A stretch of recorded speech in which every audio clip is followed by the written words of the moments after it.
Assalamualaikum warahmatullahi wabarakatuh. Shalom, selamat siang, salam sejahtera bagi kita semuanya. Semoga kita dalam lindungan semuanya. Perkenalkan, saya Apoteker Faisal Yusuf, Sarjana Farmasi Magister Manajemen. Salah satu dosen program studi D3 Farmasi Stikers Arjuna Laguboti. Dalam kesempatan ini, saya akan melengkapi persyaratan sertifikasi dosen gelombang pertama tahun 2026 yang diselenggarakan oleh Kemenristek Dikti Republik Indonesia. Dalam kesempatan ini, saya mengampu mata kuliah Manajemen Farmasi dan Akuntansi dengan kode PDF FTI 501. Dalam mata kuliah Manajemen Farmasi dan Akuntansi terdiri dari 3 SKS, 2 SKS diantaranya teori dan 1 SKS praktikum. Dalam proses penilaian mata kuliah Manajemen Farmasi dan Akuntansi terdiri dari 10% kehadiran, 30% tugas yang terdiri dari tugas individu dan tugas kelompok, 30% ujian tengah semester atau UTS, dan 30% ujian akhir semester atau UAS. Mata kuliah ini membekali mahasiswa dengan pemahaman mendalam mengenai siklus akuntansi, penyusunan, dan analis laporan keuangan, serta penerapan akuntansi manajemen sebagai alat bantu pengambilan keputusan strategis di berbagai institusi farmasi seperti apotik, klinik, rumah sakit, maupun industri farmasi. Mahasiswa tidak hanya belajar teori, pencatatan keuangan, tetapi juga dilatih secara praktis mengelola persediaan obat menggunakan analisis ABC atau VAN dengan metode arus biaya FIFO atau average, menghitung harga pokok dan harga jual sediaan farmasi, menganalisis titik impas atau BEP, menyusun anggaran operasional, hingga menilai kelayakan investasi bisnis kefarmasian. Pembelajaran akan diperkuat dengan metode berbasis kasus case-based metode, dengan pemanfaatan sistem informasi manajemen farmasi untuk membentuk profesional farmasi yang akuntabel, etis, dan tanggap terhadap perkembangan digitalisasi bisnis kesehatan. Pada mata kuliah Manajemen Farmasi dan Akuntansi memiliki capaian pembelajaran mata kuliah atau CPMK sebanyak 7 CPMK dan sub CPMK sebanyak 15 sub CPMK. Adapun materi yang telah saya sampaikan terdapat pada CPMK 3, yaitu mengevaluasi dan merancang sistem pengendalian persediaan obat menggunakan metode FIFO, LIFO, average, serta analisis ABC atau VAN untuk mengoptimalkan cash flow dan mencegah kerugian akibat obat kadaluarsa atau stock out.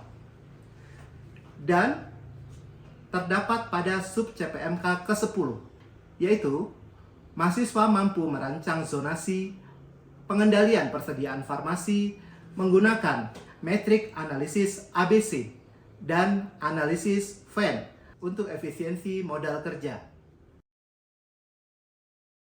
Assalamualaikum warahmatullahi wabarakatuh. Selamat pagi, shalom, salam sejahtera bagi kita semuanya. Berjumpa lagi di mata kuliah saya, Manajemen Farmasi dan Akuntansi pada pertemuan ke-11.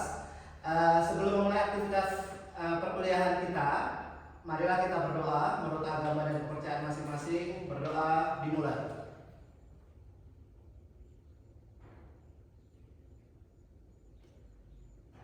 Berdoa selesai. Baik, sebelum masuk ke materi, saya absensi dulu. Saya izin dulu ya, teman-teman. Coba saya panggil satu-satu ya. Wiluna Sari Manurung ada? Hadir, Pak. Hadir. Catherine Amelia Lumban Toruan? Hadir, Pak. Hadir. Kemudian Reva Simamungso? Hadir. Pesta Raja Bugu? Hadir, Pak. Hadir. Kemudian Mawar Veronica Otasoid? Hadir, Pak. Hadir. Kemudian ada Lestari Mambao ada? Hadir, Pak. Hadir. Kemudian Sape Regina Pangaribuan? Hadir, Pak. Hadir. Elia Oktaria Nenggolan? Hadir, Pak. Hadir. Kemudian Suwandi Parulian Simanjunta? Hadir, Pak. Hadir. Semangat tapi ya. Hari ini gimana kondisinya? Sehat? Sehat.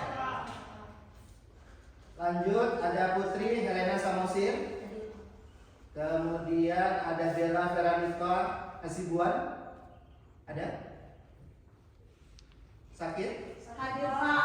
Hadir. Siap. Kemudian ada Dedi Francisco Tambunan. Hadir Pak. Hadir. Ada Citra Tambah. Hadir Pak. Hadir. Alan Marpaul. Hadir Pak. Hadir. Oke. Dormian Pangaribuan. Hadir Pak. Hadir. Kemudian Rianti Melati Sari Samosir. Hadir. Ada Christine Pangaribuan. Ada? Sakit Pak. Sakit. Ya, kita doakan semoga Christine Pangaribuan lekas sembuh dan bisa mengikuti kuliah seperti biasa ya, teman-teman. Doanya ya. Kemudian ada Ayu Arta Jualika Sibarani. Oke, jadi di permulaan kita pada pagi hari ini ada satu yang sakit ya teman-teman ya. Nah, sebelum kita mulai perkuliahan, saya breaking dulu teman-teman biar tambah semangat ya. Oke, jadi semangat pagi. Pagi, Sika Sarjuna luar biasa. Oke. Luar biasa teman-teman. Semangat mengikuti kuliah saya ya. Semangat Pak. Oke, jadi kemarin pertemuan ke-10 ada yang ingat kita kuliah tentang apa? Vivo ya. Jadi kita flashback dulu terkait dengan kuliah pertemuan ke-10 kemarin terkait dengan Vivo. Ada yang masih ingat? Apa? Ya, masih ingat. Oke, first. Apa? Oh, oke. Ya, jadi sekilas flashback terkait dengan pertemuan ke-10 kemarin di first in first out itu kita bisa mengolah obat yang masuk duluan, kemudian itu yang akan kita keluarkan. Oke. Jadi ini ya, udah bisa kita lanjutkan pertemuan selanjutnya ya. Di pertemuan ke-11 ini kita belajar terkait dengan pengendalian persediaan farmasi menggunakan analisis metrik ABC dan FEM. Ini ada yang udah curi-curi start dulu nggak belajarnya? Sudah Pak. Sudah. Oke, ini luar biasa kelas ini ya.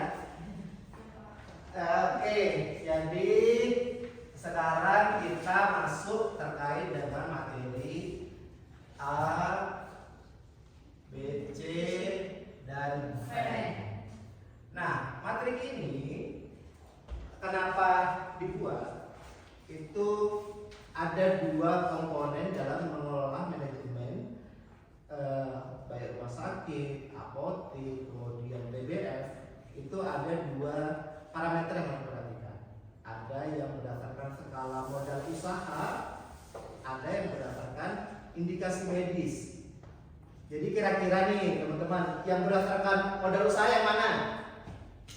ABC Pak. Oh iya, mantap, luar biasa. Ini nggak perlu saya kasih materi lagi, ini udah pada paham semua ya. Jadi benar, jadi ada yang dibedakan berdasarkan skala modal usaha, ada yang berdasarkan indikasi medis.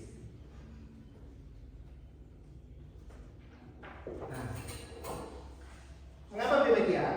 Ini kita pelajari dulu apa tujuan kita mempelajari matrik analisis ABC. Yang pertama, kenapa pengelolaan manajemen farmasi ini sangat penting dalam industri farmasi, dalam rumah sakit, kemudian dalam apotek. Kira-kira kenapa? Karena kali ini menyangkut keberlangsungan usaha rumah sakit, apotek atau BFR.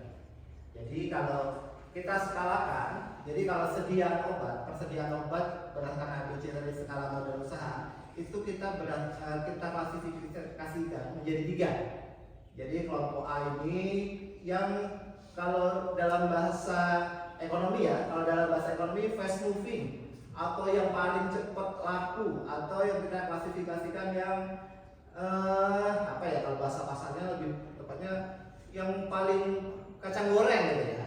Jadi kalau yang paling cepat laku nih kita klasifikasikan di kelompok A ini kisaran 70 sampai dengan 80% daripada sediaan yang ada di rumah sakit atau di fasilitas kesehatan yang saya sebutkan tiga tadi. Kemudian di kelompok B kita kelompokkan lagi yang sedang. Nah, di yang sedang ini persentasenya mulai dari 15 sampai dengan 20%.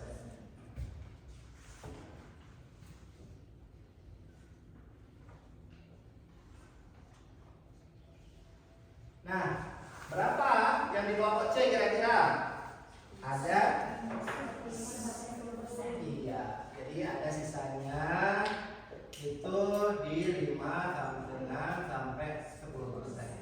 Jadi kita kalkulasikan berdasarkan kira-kira kalau dari sisi ekonomi, kira-kira kalau kita punya modal misal 100 juta, kita mau naruh atau belanja barang atau sediaan obat, itu yang mana dulu yang harus dilengkapi? Yang mana? Gak ada yang mana sebenarnya, tapi harus semuanya terpenuhi. Jadi kita harus mengkomposisikan sediaan ABC ini semuanya tersedia di fasilitas kesehatan kita.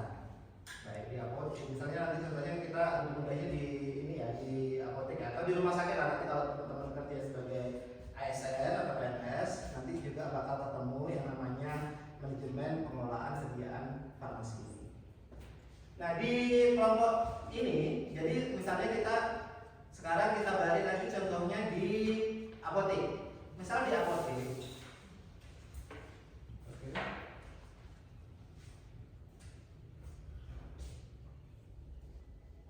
jadi misalkan di apotek A atau di apotek XYZ ya, di apotek XYZ ini kita punya modal misal 100 juta.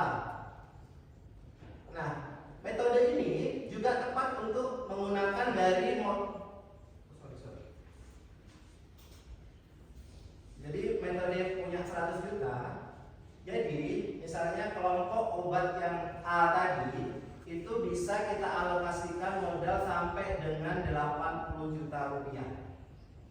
Jadi untuk kategori obat-obat yang fast moving bisa kita belanjakan atau kita persediaan kita sampai dengan 80 juta rupiah. Apa jenis obatnya? Nanti kita evaluasi setiap tahunnya. Kemudian yang B ini juga bisa kita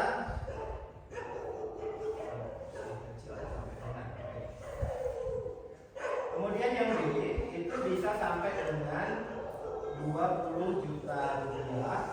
Kemudian yang untuk kelompok C itu bisa lebih sampai dengan 10 juta rupiah. Nah, inilah fungsi daripada metode matriks analisis ABC.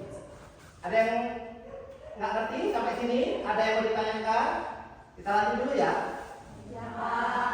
Nah, selanjutnya ini metode VEN. Jadi seleksi obat rangka efisiensi dalam rangka dilakukan dengan cara analisis VEN. Analisis ABC. Analisis VEN ini suatu cara atau mengelompokkan obat berdasarkan kepada dampak tiap jenis obat pada kesehatan masyarakat. Nah, ini kalau di farmasi modern ada singkatannya juga. Jadi kalau V ini ada yang tahu panjangannya atau singkatannya apa nih? Vital. Ya. Ada vital, kemudian ada esensial, terus ada Non esensial. benar sekali. Nah, ini berdasarkan epidemiologi masyarakat setempat atau indikasi medis tadi, itu kira-kira yang vital. Tapi kan sama nggak ini kira-kira sama yang ini? Kita harus sedia 80% nggak? Iya, Pak. Kurang 4. Jadi nggak harus yang vital yang paling banyak, tapi ketersediaannya semuanya harus ada. Jadi kalau misalkan vital ini contohnya obat-obatan apa? Ada yang tahu nggak? Kira-kira? Ya, insulin boleh. Jadi kira-kira kalau nggak ada obat ini nggak bisa atau nggak ada, kalau nggak ada ini menyangkut dengan keberlangsungan nyawa seseorang. Jadi obat-obat yang vital itu memang harus disediakan. Ya sama juga kayak inhaler atau yang kayak obat asma itu juga harus tersedia di kategori vital ini. Kemudian yang esensial, ini penting tapi tidak mendesak, tapi penting. Obat hipertensi. Boleh karena masih ada jeda waktu untuk menunggu daripada terapinya lagi ya, boleh. Kemudian anti hipertensi boleh, antibiotik boleh, setidaknya masih ada jeda untuk melakukan terapi sebelum ketemu sama obat tersebut atau tindakan atau mencari ke fasilitas kesehatan lainnya. Kemudian yang non esensial ada yang tahu? Ini sifatnya suportif, ya kan? Iya, banyak kali ini luar biasa kalau saya sudah hampir menguasai ya. Jadi di metode ini kenapa sangat penting? Itu tadi yang saya jelaskan di awal, karena dalam mengatur manajemen fasilitas kesehatan diperlukan manajemen farmasi akuntansi yang tepat. Jadi nggak harus berpaku pada satu metode analisis saja, yaitu ABC. Kemudian juga nggak harus berfokus pada epidemiologi masyarakat atau indikasi medis tadi. Jadi keduanya harus digabungkan. Nah, kira-kira kenapa itu harus digabungkan? Ada yang bisa jawab nggak? Iya, kenapa? Ya, boleh. Siapa namanya? Mau Profesor. Oke, baik, silakan. Alasan digabungkannya analisis ABC hanya melihat besarnya uang, Oke. sedangkan Doven hanya melihat kepentingan klinisnya. Oke. Nah, menggabungkan keduanya dalam matriks ABCVN membantu instalasi farmasi menentukan efisiensi anggaran tanpa mengorbankan keselamatan pasien atau memastikan obat berharga murah tapi bersifat vital tidak luput dari pengawasan. 100. Nanti catat ya. Jadi baru plaszoid ya yang dapat plus 1 pada perkuliahan kita pagi hari ini. Luar biasa. Jadi seperti yang disampaikan oleh siapa tadi Mawar ya? Ya, seperti yang disampaikan Mawar tadi, bahwa benar kita tidak boleh berfokus kepada sisi ekonomisnya saja, tapi juga harus memperhatikan dari sisi indikasi medisnya atau tanpa mengorbankan daripada keselamatan pasien kita. Nah itu benar.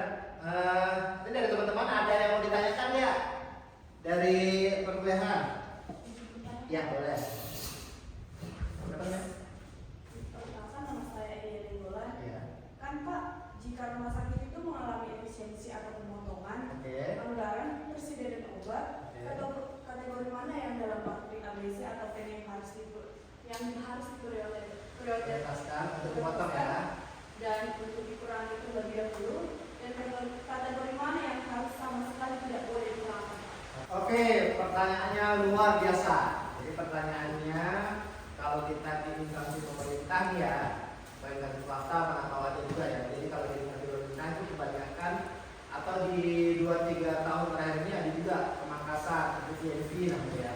Jadi karena mungkin pemerintah negara ada fokus tujuan apa program kerja yang berbeda dari tahun sebelumnya, jadi ada anggaran-anggaran yang dipotong.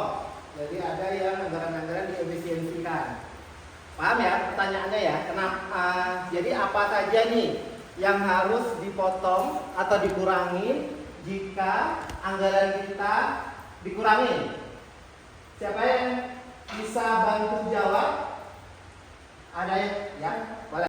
Nah, contoh obat yang bisa dikurangi adalah yang pertama, obat-obat dalam kelompok non esensial tidak berdampak langsung pada keberlangsungan hidup pasien, sehingga mengurangi volume yang tidak membahayakan keselamatan. Ya, boleh. Ada lagi yang bisa dipotong? Ya, tapi pada prinsipnya sudah benar. Terima kasih. Siapa namanya?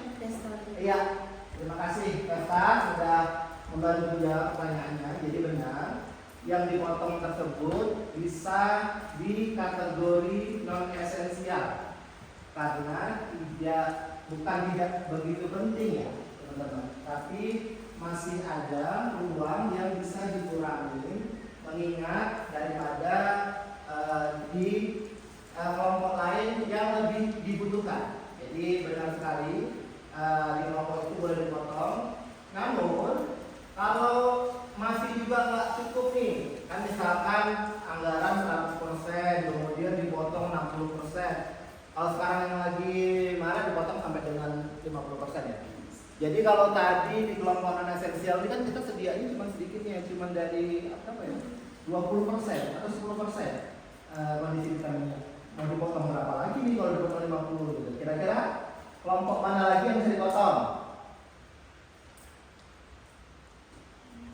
Jadi kelompok yang bisa dipotong kelompok yang paling banyak persediaannya. Itu ada di kelompok vital.